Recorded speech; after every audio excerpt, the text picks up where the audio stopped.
Hello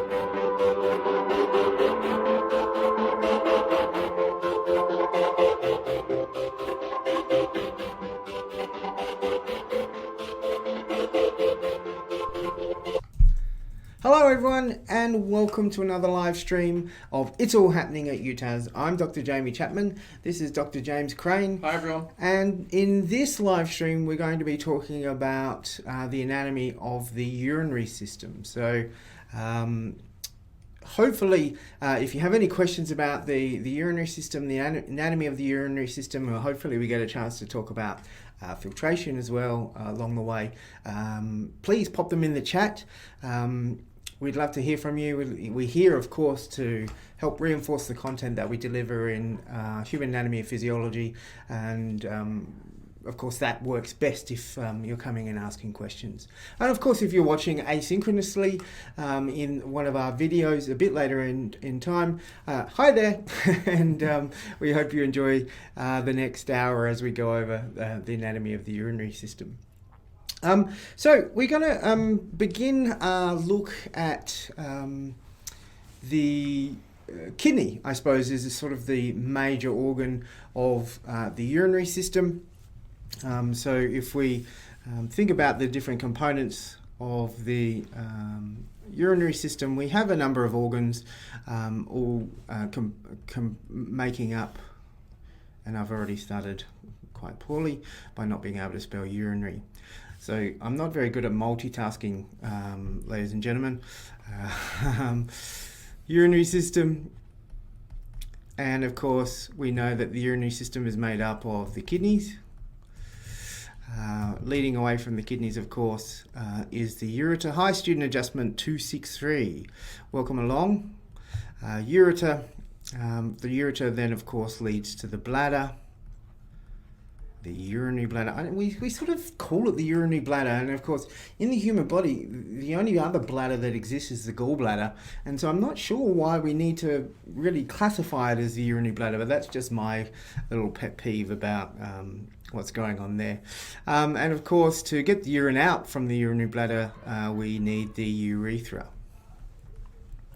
Okay, so I mentioned this in our active learning workshop this week. Often when I've written exams, certainly for our medical students, and I've asked them to describe and compare or describe the structure, hi Chanel, the structure of the different components, particularly the ureter, the urethra, I often get a number of students who actually mix up the two. So it's important that you're able to, if you get an exam question on describing the structure or function of the ureter, you don't then go to describe the structure and function of the urethra and vice versa. So I use a little simple tool when I was an undergraduate student.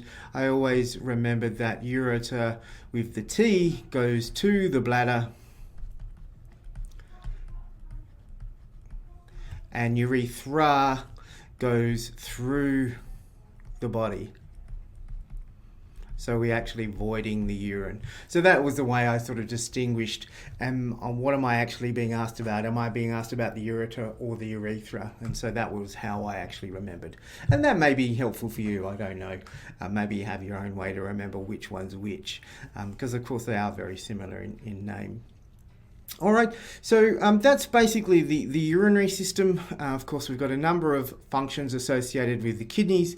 They, of course, play a very vital role in homeostasis in the human body. So they help regulate fluid levels, fluid balance in our bodies. They regulate electrolyte balance. They play a really important role in regulating our blood pressure. They play an important role in regulating our body pH, blood pH.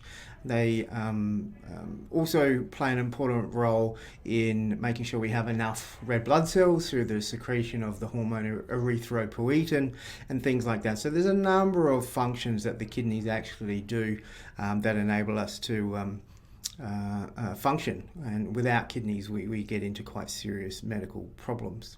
The ureter, of course, is the little conduit collecting the urine that are being produced by the kidneys and carrying it to the urinary bladder. So basically it's just a little storage, and it has a muscular wall to help use peristalsis to help move that urine from the kidneys to the bladder. in conjunction with gravity. The urinary bladder, of course, is our store, and so it's a watertight seal with muscles that can contract to help void the urine, and the urethra, of course, is the other conduit to allow the voiding of urine to the external environment. And we have various sphincters related to the urethral sphincters, one of which we have conscious control over, which is the external urethral sphincter, so that's skeletal muscle, and we can decide whether it's an appropriate time to void our urine or not, most of the time. And then we have the internal urethral sphincter, which is actually a thickening of the neck of the bladder with the detrusor muscle, and that's a smooth muscle and so not under our conscious control. So it's part of what we refer to as the micturition reflex. So let's have a look at the kidneys, the anatomy of the kidneys to sort of start off with. And if you have any questions, of course, please pop them in the chat. We'd be happy to discuss them. Now, I actually haven't practiced drawing the kidneys, so please bear with me if this is really terrible. But I'm going to do the best I can, and we can talk about the anatomy of the kidney, and I'd like to talk about the blood supply of the kidney as well. I think by drawing the kidney, it gives me an opportunity to talk about the blood supply as well. All right, so the kidney, of course, is kidney shaped. Who knows what they called the kidney shape before we actually named the kidney? I don't know what kidney beans were called before we described the name of the kidney either, so there's an interesting question for you to ponder. So here's our kidney. It's a really gross looking shape. Of course, we have coming out and away from the kidney, we have the renal pelvis, and then of course we have the ureter coming away. Now, we have these structures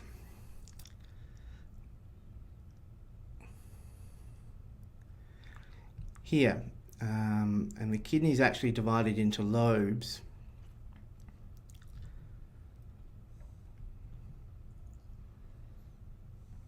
I'm sorry why I'm quiet while I'm drawing this, because I don't do. This is really bad. We'll say that's pretty close. Okay.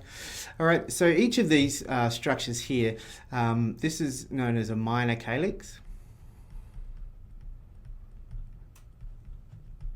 and they sort of coalesce into this larger structure here, which is a major calyx.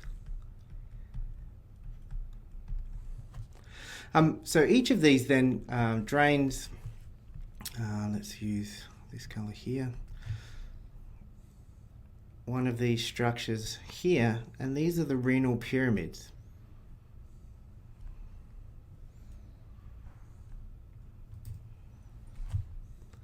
And each kidney has somewhere between 8 to 12 renal pyramids. Oops. Something like that. This is really gross, so please bear with me. And so these renal pyramids have inside them the collecting ducts and the loops of Henle and things, and they're collecting the urine, which eventually is collected by these calyces here, these minor calyces. So when we actually look at the structure, the kidney sort of divided into lobes, and a lobe consists of a renal pyramid and its overlying cap of cortical tissue. So this is a renal lobe, which equals a medullary pyramid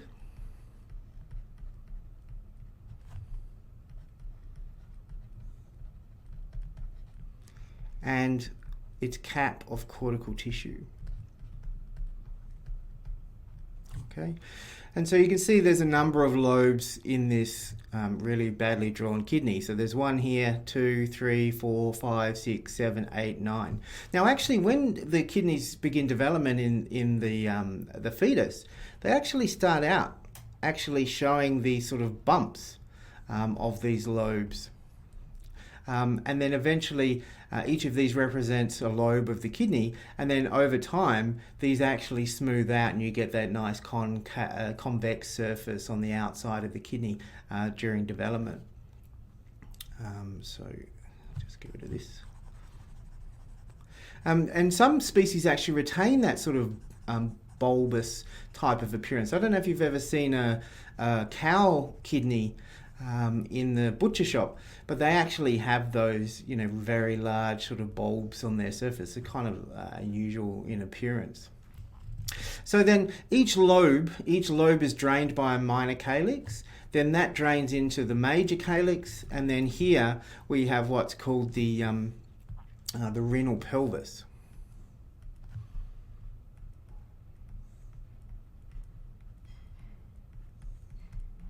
And then from the renal pelvis, that then drains into the ureter. Now, you might notice there's tissue down here. Now, the tissue doesn't extend all the way down. There is sort of like this little region here where this sort of extends out like that. And so these little regions here, these little sort of downwards projections, these are known as renal columns. And they're basically cortical tissue.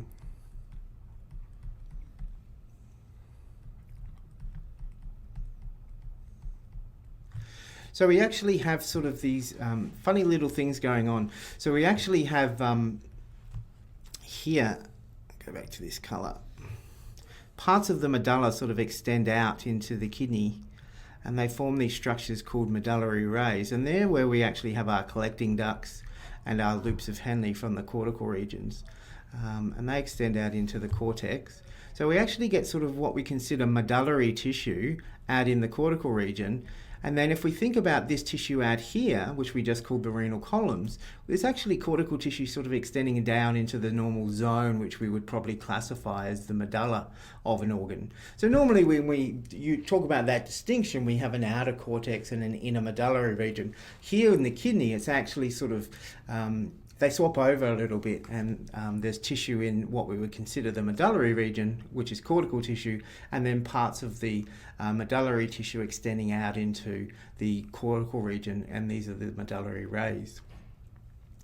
All right, so that's a really poorly drawn kidney. I'm quite embarrassed by that. Let's. Can you think of any other anatomy I think we need to talk about at this level? So I think now might be a good time if we start talking about or thinking about the way in which we think about the blood supply. I was going to say that's the next thing. Yeah, so if we move on to the blood supply of the kidney, and of course the blood supply is really important because the kidney's function is about filtering blood and then reabsorbing all the important things that we need and getting rid of wastes and so on. And so the blood is the vital part of it, and kidneys have a very narrow window of function in relation to their blood supply. If they don't get enough blood supply, then they're one of the first organs to actually fail. And that's quite a dire situation.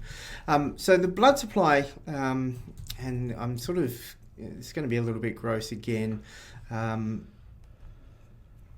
might just remove part of the ureter here so we can draw in some of the blood supply. I've lost my cursor. There it is. All right, so we'll do that.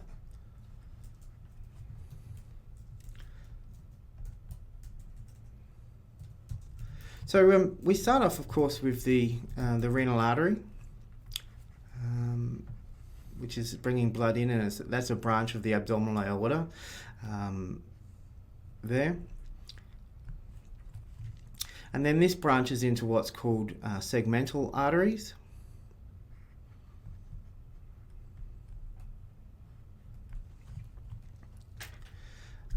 And then, I'm going to reduce the size of that, we actually have what's referred to as interlobar arteries.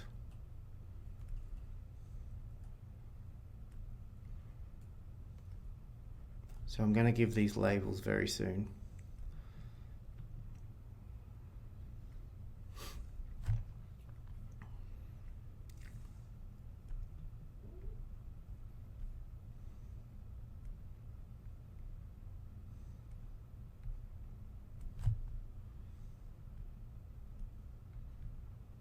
So you can hopefully get the idea. Okay, so I might just quickly label these so we don't forget what we're actually talking about. So this is the renal artery. And then these are the segmental. Oh, that was...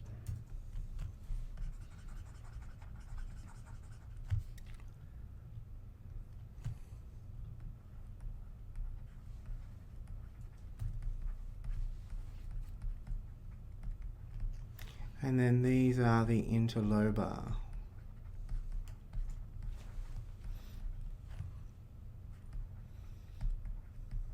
And so James is typing in the chat there as long, just to provide a little bit of information as we go along. Okay, so then from the interlobar arteries, we then have this really strange sort of right angle that these blood vessels take, and they form sort of at this junction between the medulla and the cortical region, and these are known as the arcuate arteries. So each of these sort of branches there runs along at right angles. Now they don't actually join with those other blood vessels. I'm just sort of joining them on here just so it makes a little bit of sense. So these here, these are the arcuate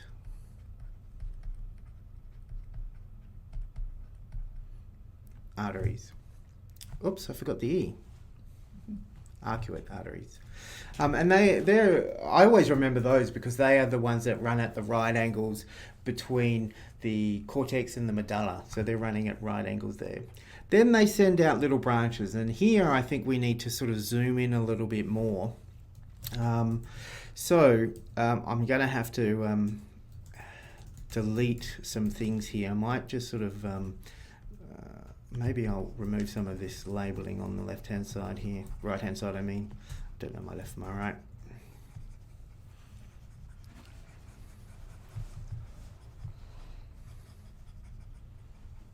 Okay. All right, so let's say we take a, oh, goodness me. I forgot I'd made the pen quite thick. All right, so if we then, let's take a sample of this tissue here and look at that in a magnified sort of detail. So if we go back to our blood vessel color, so we start with our arcuate artery here, and then we have these branches running in.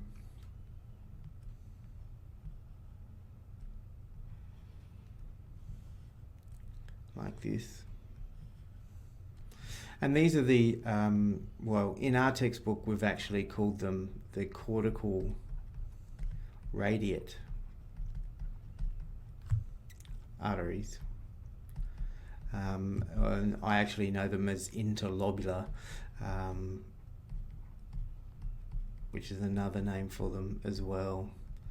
But it doesn't really matter. So we have these, so this is the arcuate. This is precisely how I remember them, yeah. So then we have these arcuate, and then the arcuate send out these branches which are the afferent arterioles. So here we've got a magnified view of one of these. So here we've got our afferent arteriole, and then that supplies the glomerulus, and then that's drained by a smaller efferent arteriole.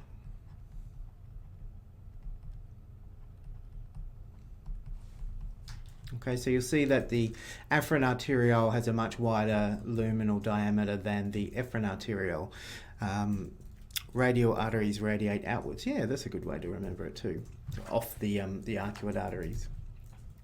Now, the next course of the blood vessel is dependent upon where exactly the renal the nephron is. So if you're out in the cortex, very high in the cortex, then it's known as a cortical nephron. But we can have nephrons which exist just next to the medulla, and those are known as juxtamedullary nephrons. So juxtamedullary nephrons. Now, like their name suggests, juxta means adjacent to, so they're nephrons adjacent to the medulla. And so we find them sort of along these little zones here. So you can have your renal corpuscles, or your nephrons out in the cortical tissue here. They actually do extend down into the renal columns, or they may exist as these juxtamedullary nephrons. So these are the cortical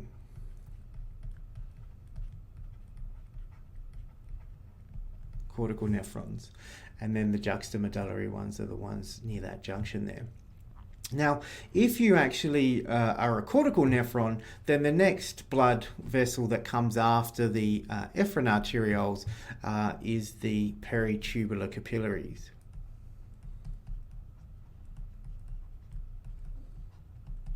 Now, these are the capillary beds that supply the proximal and distal convoluted tubules. And so they're collecting all the reabsorbed filtrate components from the filtrate. And so the proximal convoluted tubule, the peritubular capillaries, will be receiving all that glucose and amino acids and most of the water and all those electrolytes that it's reabsorbing. Whereas the distal convoluted tubule, by the time the filtrate reaches there, it's really just largely sodium and some water that may be reabsorbed in those areas.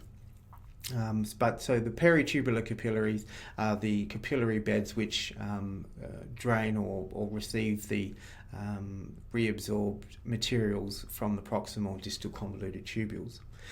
If they're juxtamedullary nephrons, however, then from the efferent arteriole they actually become vasa erecta. And they follow the big loops of Henle that sort of extend down into the medullary region.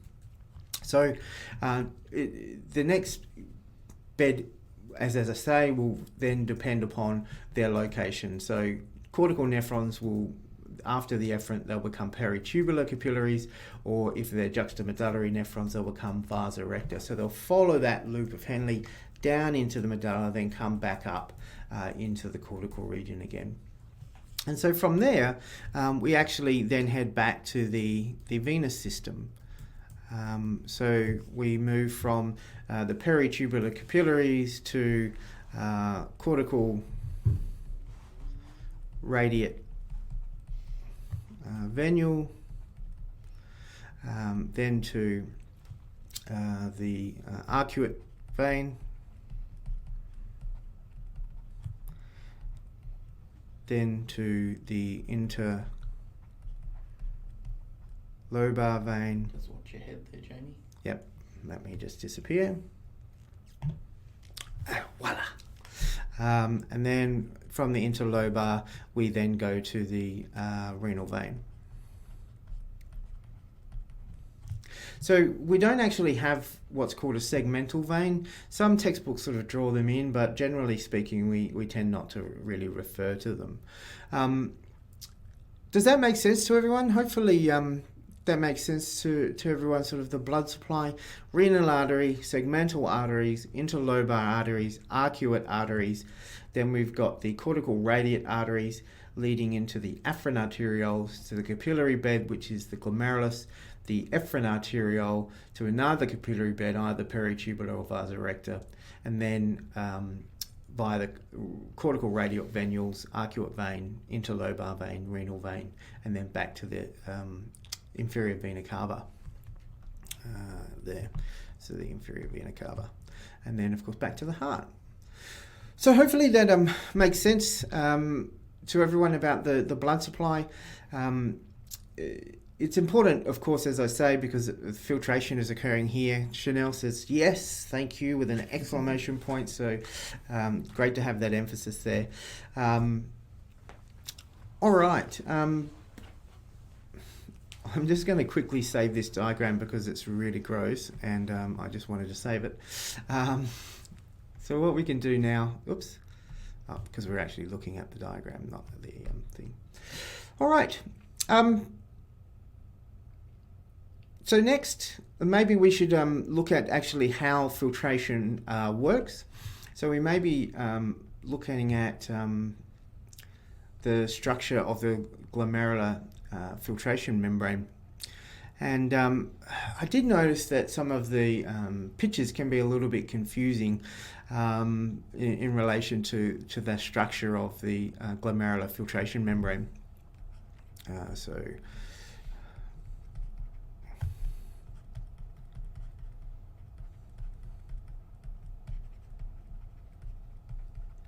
And interestingly, it's actually quite, you can sort of, I like to actually think of it in comparison to the respiratory membrane, because they are sort of similar in structure. The difference being, of course, in the kidneys, instead of having a continuous capillary, we actually have a fenestrated capillary.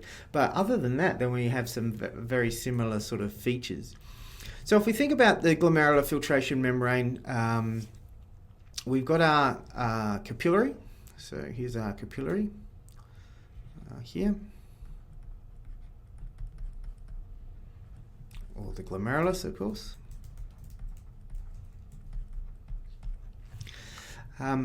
So if we sort of think about that and we take it to look over here, remembering we're looking at a fenestrated type of appearance to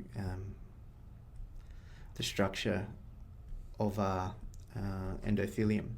So here's the glomerulus, and here's our endothelium.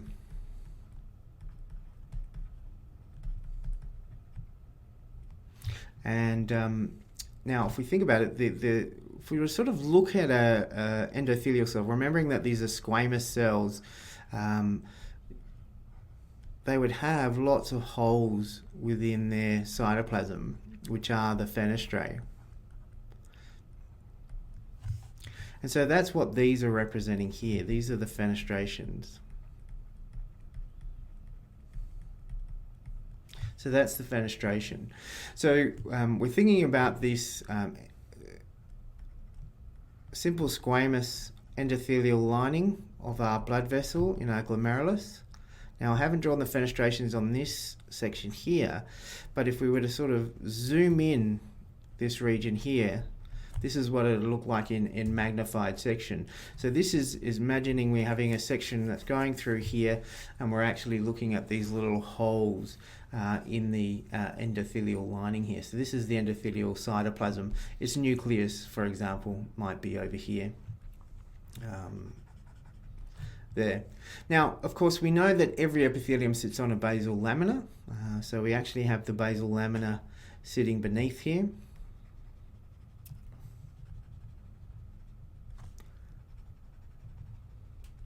So that's the basal lamina of the glomerulus.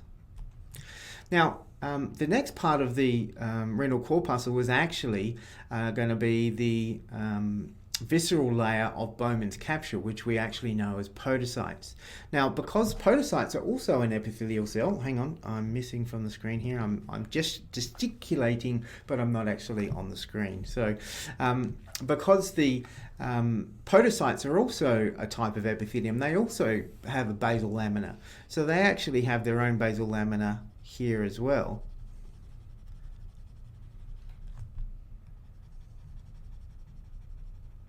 And so this is actually the basal lamina of the podocyte. So together they form this fused basal lamina.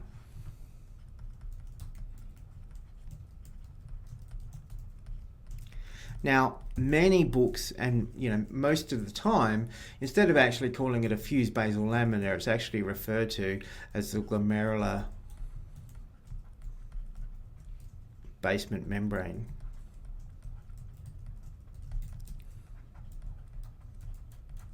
Now, between you and me, we know that's not an accurate term, because you and I know that a basement membrane is really a basal lamina and a reticular lamina, and the reticular lamina comes from the connective tissue cells. Here, there's no reticular lamina, so accurately, it's not really a basement membrane, but that's just the term that we actually use. So it's a fused basal lamina between the basal lamina of the endothelium, the glomerular capillary endothelium, and the podocyte basal lamina as well. So then we know the podocytes are unique in that they have these foot processes, and you can sort of think of the foot processes as these sort of interlocking fingers. So we've got our foot processes. My hands are the podocyte cytoplasm here, and then the foot processes are my fingers. And they interspace between each other, and they look kind of like Homer Simpson grabbing Bart Simpson around the neck and go, "Why, you little," like that. And so the my fingers are the pedicels, the foot processes that are wrapping around the capillary, and then the spaces between my fingers are the filtration slits. Now, in the kidneys, there are little membranes which extend across those little openings between my fingers, and those are known as filtration slit diaphragms. So here, if we were to look at the next part of the glomerular filtration membrane, we have our podocyte foot processes,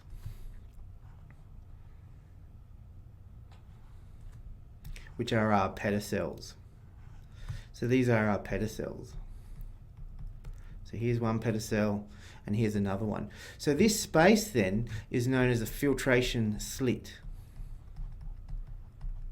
Filtration, oh gosh. I'm sorry, everyone. As I say, I'm not very good at doing two things at once. Thinking and drawing is not my strong suit, which is why I should completely start a stream. All right. Filtration slit. Okay, and so there's little membranes extending across here, and these are known as filtration slit membranes. And they're basically extensions of the cell membrane of these pedicels. So our podocyte would be out here. There's its nucleus. So there's our podocyte. And so this then is the urinary space, or the Bowman's space. Okay, so these are the different components of the glomerular filtration membrane. We've got our simple squamous endothelial lining and the fenestrae. So the fenestrations is the first one. The second part is our fused basal lamina. Then the third part is our filtration slits and the filtration slit diaphragms. So they then all play a role in filtration of the fluid from the capillary out into the urinary space. So of course, the fenestrations are going to limit the formed elements within our blood. So they're actually going to prevent the movement of blood cells and the platelets and things like that. And then the rest of the components are largely playing more of a role in charge related to the movement of material. Now, a lot of the glycoproteins and proteins which make up the basal lamina and also the cell membrane and the filtration slit membranes are actually negatively charged. So they actually repel negatively charged molecules. Also, large proteins have trouble getting through this basement membrane. It's kind of like a mesh. Filtration slit membrane is an extension of the cell membrane of the pedicels. So they actually sort of little extensions of the cytoplasm, the cell membrane, there between each of these. Yeah, so they're the filtration slit membranes. So we've got sort of a size limiting factor, and then we've got a charge limiting factor as well. The fused basal lamina helps prevent large proteins moving through, as well as negatively charged molecules as well. So they're sort of kept in the blood there. And then so what moves through are the smaller components, the fluids, positively charged molecules. They can all move relatively freely through this glomerular filtration membrane. Okay, any questions about that? I know Chanel asked about the filtration slit membrane. I don't think we talk about this too much in our unit. It's maybe perhaps a little bit higher order, but it actually plays a really important role in the physiology of the kidney itself. All right, well, I think that's pretty much it for the structure of the glomerular filtration membrane. Just quickly save that as well.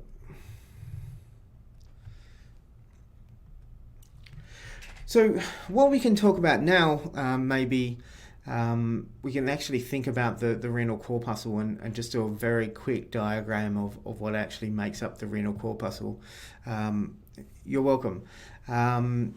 So we have, of course, our afferent arteriole, bringing blood in, and then we have our various capillary loops here that's forming our glomerulus.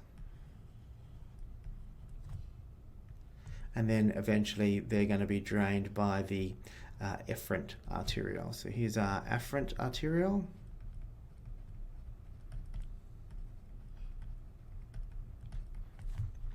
And here's our efferent arteriole. Oops.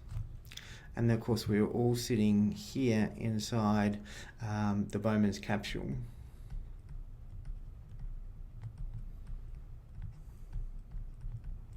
And the Bowman's capsule is made up of two layers. It's made up of this simple squamous layer here. I should...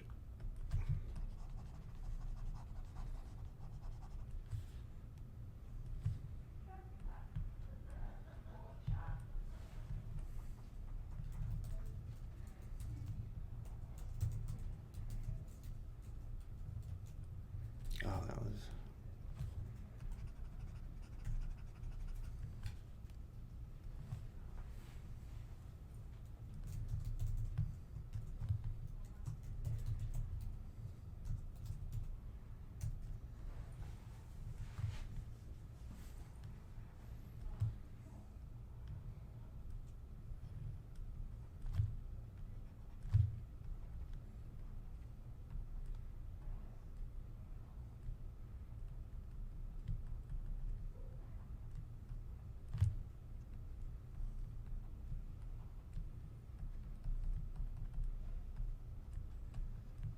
All right, sorry, I again can't do two things at once very well.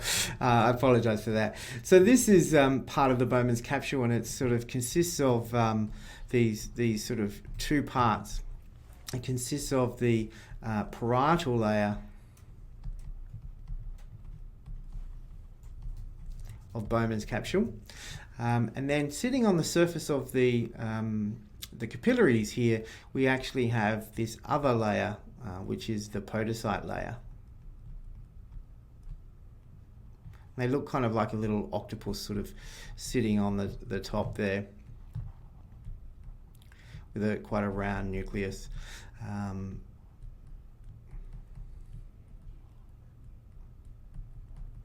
if any of you have actually seen the Alien movie, the first one by James Cameron, where the that face-hugging thing sits on his face, that reminds me very much of what a podocyte actually looks like. So they have their foot processes sitting on the surface, so their nucleus is off the side, and then they have these foot-like processes sort of enveloping the outside of the capillaries. These are the glomerular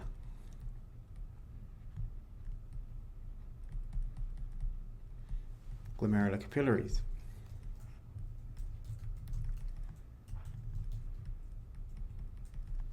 Okay, and so this is actually known as the visceral layer of Bowman's capsule, and they're also, of course, known as podocytes. So this is the podocyte layer. Now, in between these, we actually have some cells as well, and they sort of extend their cytoplasm out to connect very closely with the capillaries, and they sort of secrete an extracellular matrix out here as well. These are known as mesangial cells.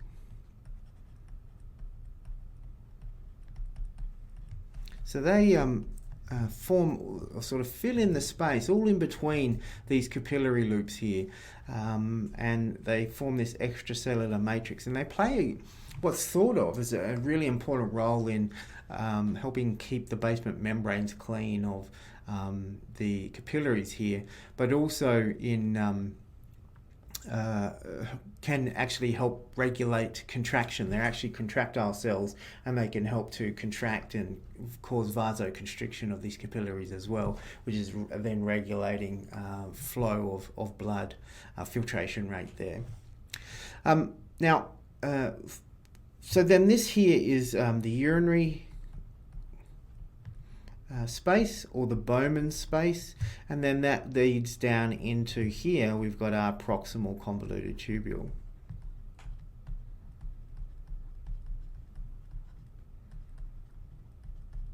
So when we think about, so this whole thing is of course a renal corpuscle,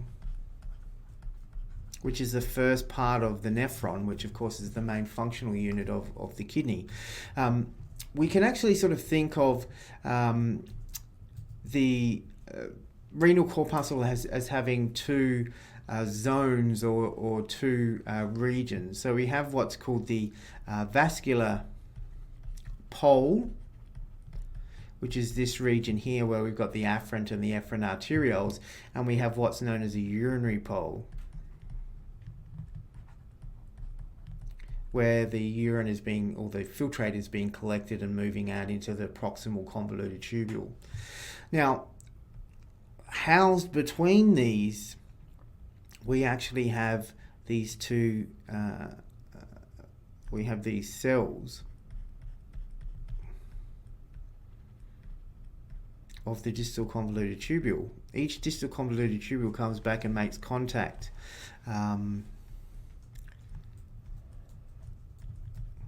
with each nephron, and this is region here. This is known as the macula densa. Now the macula densa is actually a component of a larger structure which plays an important physiological role that the kidney performs, and that's actually of a larger structure known as the juxtaglomerular apparatus. Here, juxtaglomerular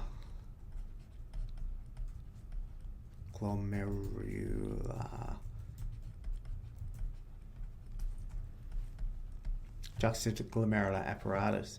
Now, the juxtaglomerular apparatus consists of three things. It consists of the macula densa. It consists of modified smooth muscle cells within the afferent arteriole. So we've got some smooth muscle cells here.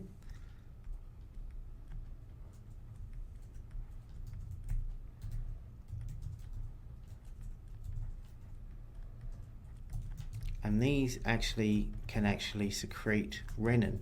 So these are actually the juxtaglomerular cells, or JG cells. And they're actually part of the afferent arteriole. They're modified smooth muscle cells. So we have the macula densa, we have the juxtaglomerular cells, and the third component is this region here, and these are known as lacer cells or extraglomerular mesangial cells. So these mesangial cells, which we were talking about here between the loops of the glomerular capillaries, the mesangial cells or intraglomerular mesangial cells, and then we actually have some which are found between the afferent and efferent arterioles here. So here's the efferent arteriole, and these are known as lacer cells or extraglomerular mesangial cells. Extraglomerular mesangial cells. So together, the juxtaglomerular apparatus plays a role in blood pressure, or increasing blood pressure and increasing blood volume. Is the vascular pole the beginning of the distal tubule? No, the vascular pole is the beginning of the proximal convoluted tubule because it's receiving the filtrate. So the filtering is going on, coming out here, and then that's then traveling down into the first part of the tubule network, which is the proximal convoluted tubule. So the urinary pole is the part that's collecting the filtrate from the renal corpuscle. But he asked about the vascular pole. She. Sorry. Chanel. Sorry. The vascular pole. Yeah. The vascular pole isn't the beginning of the vascular pole is the blood vessels, And it just so happens that we actually have the distal convoluted tubule. Thanks for picking that up. I'm sorry, I got a bit confused there. The distal convoluted tubule is here.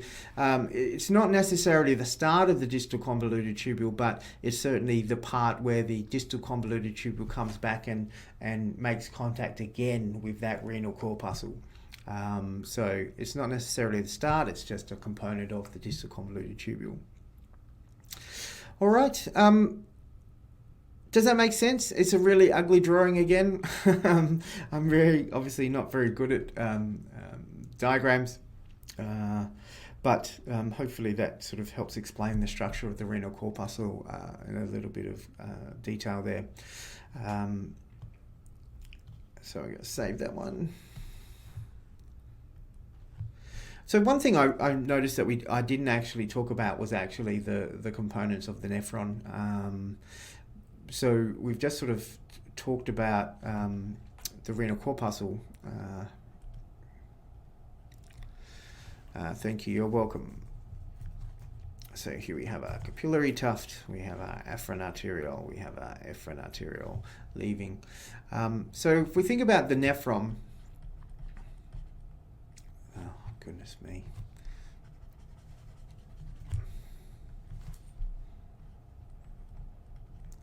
The nephron consists, or starts with, of course, the renal corpuscle.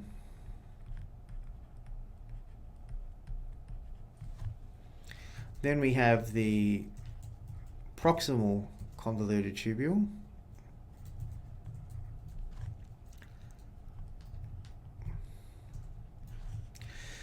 So this is the proximal convoluted tubule, and that's the longest of the convoluted tubules.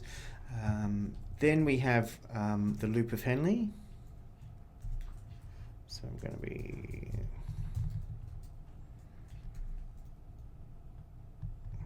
I'm trying to draw a thin limb here.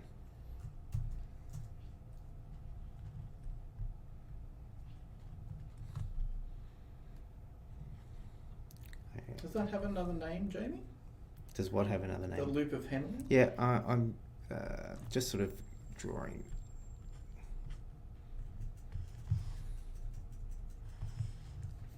So the loop of Henle has 4 limbs. I don't know of another name. Do you know of another name? I thought there might have been called the nephron loop or nephrotic loop as we try to move away from eponyms. Right. So yeah, some textbooks may see it, call it a different thing. Yeah. Right. So we can actually sort of identify 4 different regions. We've got this thick descending limb. We've got this thin, the nephron loop, yep.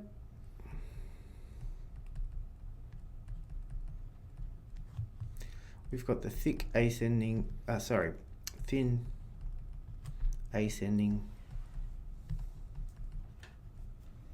and then the thick ascending here.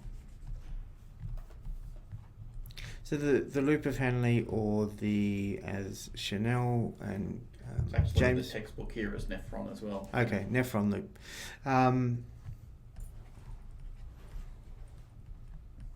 Nephron loop.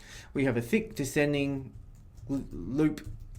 We have a thin descending limb of the loop, a thin ascending limb, and a thick ascending limb.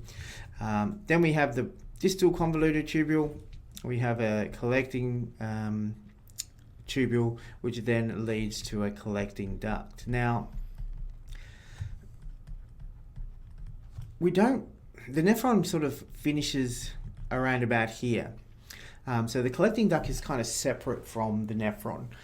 Even though each nephron drains into a collecting duct, embryologically it actually has a separate embryological origin, and so we actually generally don't consider the collecting duct as part of the nephron.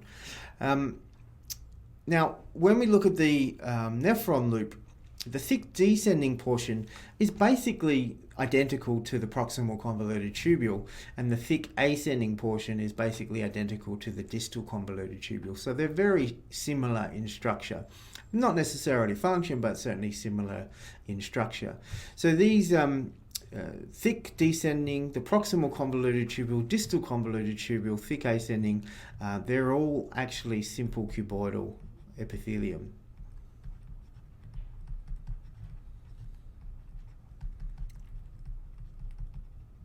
The thin equals simple squamous.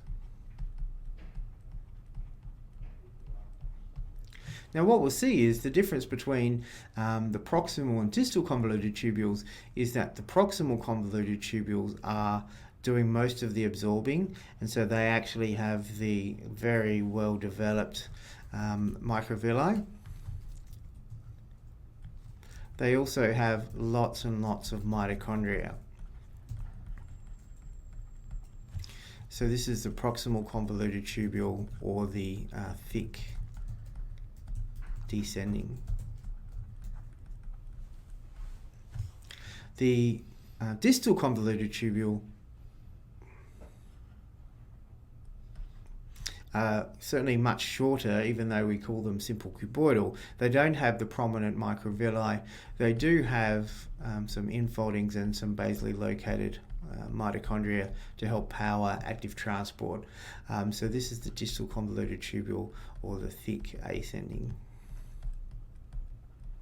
because they're histologically or structurally identical between the two. Okay, we seem to have lost a picture. Chanel. It's working on mine. So. It might be on your end, Chanel. Maybe you need to refresh the stream. Everything's sort of green light over here. Yep, and student adjustment is saying the same thing. Okay. All right. Is there any questions about that? So, I mean, that's basically the overview of the nephron. The nephrons are typically found within the cortical region, including the renal corpuscles, the proximal and distal convoluted tubules. The nephron loops and the collecting ducts tend to be found in those structures which I referred to before as medullary rays. So they're actually found in those extensions, and then in the medulla we actually find predominantly the nephron loops and the collecting ducts. Now those collecting ducts coalesce and form larger and larger ducts. And I don't know the non-eponymous term for those larger collecting ducts, but I know them as ducts of Bellini. Yeah. All right. So just lastly then, unless there's any specific questions related to that, that's the nephron structure. Let's quickly save that. Lastly, I think what I would like to talk about is the idea of net filtration pressure. I lost the chat. Was it 60 to 70% of the filtrate being absorbed in the proximal convoluted tubule? We never actually discussed that, but I posted something. Oh, did you? The chat, yeah. Yep. Yep. That to explain that. Yep. Yep. Yeah. So 60 to 70% of filtrate being reabsorbed in the proximal convoluted tubule, and that's reflected in the structure of the proximal convoluted tubule by having those very prominent microvilli on their surface.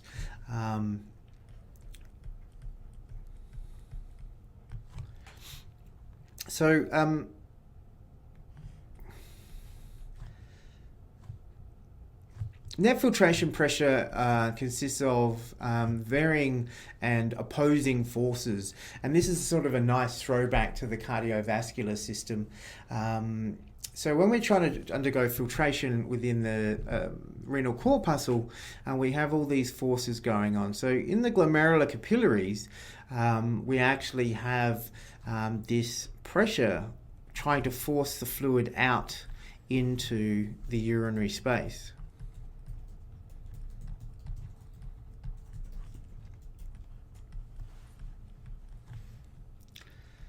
And so this is known as James has just typed in the chat there, glomerular hydrostatic pressure.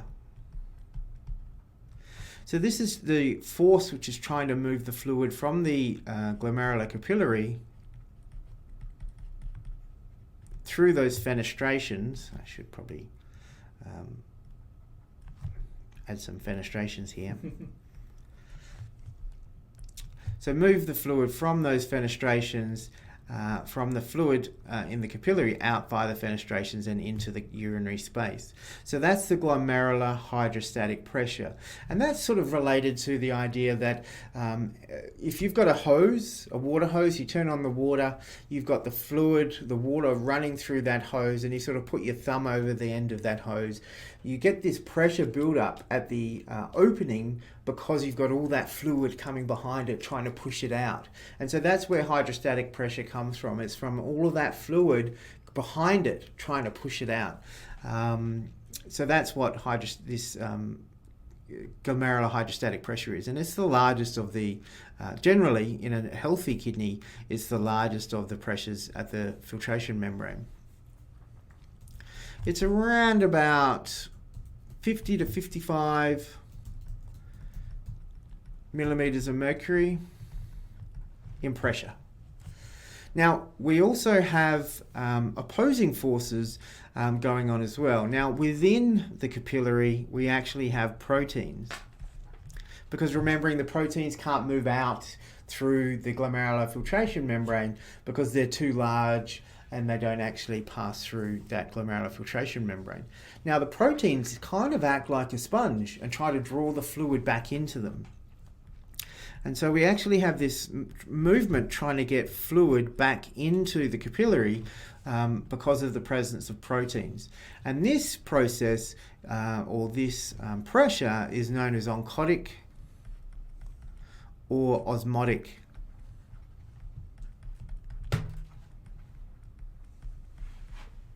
pressure. And so that's coming from the fluid which is left trying to get back into the capillary because of the proteins being present here. Now, there could potentially be an oncotic pressure within the urinary space drawing the fluid out if there were proteins within the urinary space. But in a healthy kidney, the proteins are filtered out and kept within the capillary. And so there's actually a zero oncotic pressure trying to move the fluid from the capillaries out into here. The last type of pressure, and James, if you can remind me, is it about 15? So we have the capsular hydrostatic pressure, is that what you're going to talk about? Yeah, but the oncotic pressure, the osmotic pressure, that's about 15 millimeters of mercury, is it? Or? The capsular hydrostatic pressure is about 15 millimeters of mercury. And the colloid osmotic pressure, do they have a value for that? 25, is that right? Yep. Yep. So around about 25 millimeters of mercury. And then the third mechanism is the fluid which already exists within the urinary space that's just like the glomerular hydrostatic pressure trying to force its way back into the capillary as well. And so this is known as the glomerular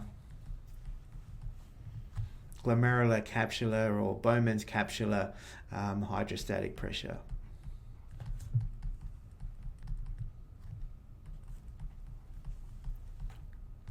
And that's about 15 millimeters of mercury there of pressure. So if we work out the sum for the net filtration pressure, it equals glomerular hydrostatic pressure minus the sum of these two forces which are opposing it. We've got the, do we call this capsular? This textbook's calling it capsular hydrostatic pressure. Sorry, the oncotic pressure. Colloid osmotic pressure is what they're calling it. Blood colloid osmotic pressure. Yeah, colloid osmotic pressure.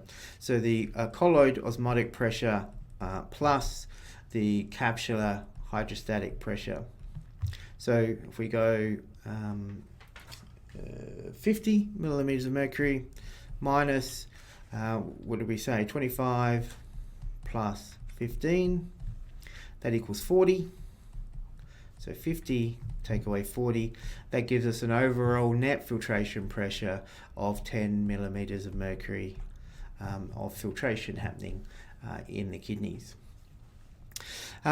Chanel's written 30 and 15 millimeters of mercury. You mean in terms of the colloid being 30 and then 15 for the capsular hydrostatic pressure? Yeah, I think it sort of varies between 30 to 25 millimeters of mercury, depending on the textbooks. I mean, the example we used in the active learning workshop was 60 yesterday and on Tuesday, so that seems about it.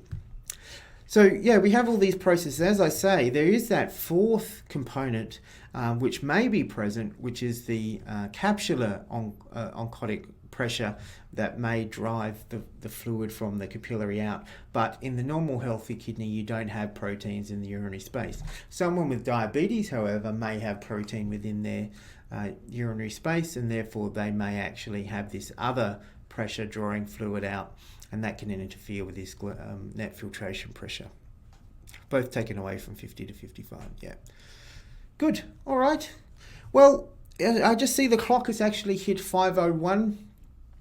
So that pretty much covers our stream today. If anyone has any final questions, otherwise we've covered today's stream the anatomy of the kidney with some really gross diagrams. We've covered the blood supply to the kidney with some really gross diagrams, and then we finished up by looking at the renal corpuscle structure, and we looked at the nephron structure, and then finished up by having a look at net filtration pressure and the different pressure gradients that are taking place within the kidneys.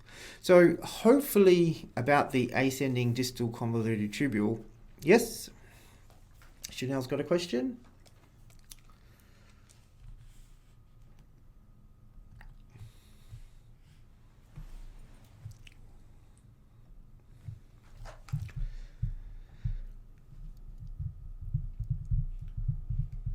We covered in prac today that it's waterproof, the ascending distal convoluted tubule. So the ascending loop of Henle, I think, is what Chanel's referring to there. And I think that's on our agenda to talk about next week. So we'll talk a little bit more about which regions of the loop of Henle are actually impermeable to water, and that plays a really important role in creating osmotic gradient pressures within the medulla, and that actually helps to regulate the water balance within the urine, so you actually can get some very fine tuning relating to how much water loss there is versus water conservation and so on. But as she's asking, it's not actually to do with the structure in terms of how those tubules are running. It's actually to do with the physical structure of the wall of those ascending tubules and the fact that they don't allow water to pass through them. Yeah. So it's actually, it doesn't really have anything to do with the way it runs. It's actually the structure of the tubules, as James was just talking about. So some regions of the tubule actually have junctions between them, which sort of prevents the water from actually moving from the filtrate back into the bloodstream. And so it actually makes it impermeable to water. It's sort of not really the reason why it's sort of running up against gravity or anything like that. But as I said, we will talk more about the physiology of urine formation in terms of dealing with the filtrate and that in the next stream. So hopefully that's a little bit of clickbait for us here. So hopefully you found that useful. Student Adjustment 263, it's our pleasure. Hopefully you found that helpful. As I say, we're really basically reinforcing everything we covered in the active learning workshop. So next week, same BAT channel, same BAT time, those of you who are old Batman fans, we will be covering the physiology of the urinary system, covering the last two pre-class resources related to the urinary system.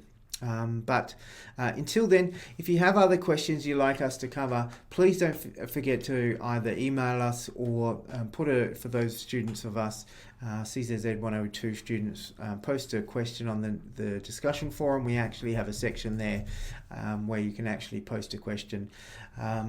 So we'll have a look at the urinary system, we'll finish that off, and then for the following,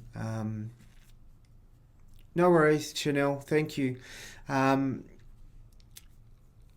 So we'll finish off by sort of opening up to you guys to actually bring us questions of the semester's work that you'd like us to recover or something. So it would be really helpful for us if you could actually post those questions prior to the stream so that we can do a little preparation and make sure that we are fully across all of the questions you might want to ask.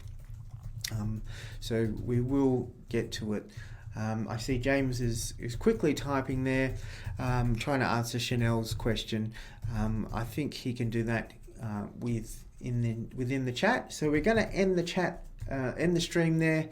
Thanks very much for your participation today. We've really enjoyed talking to you about the urinary system.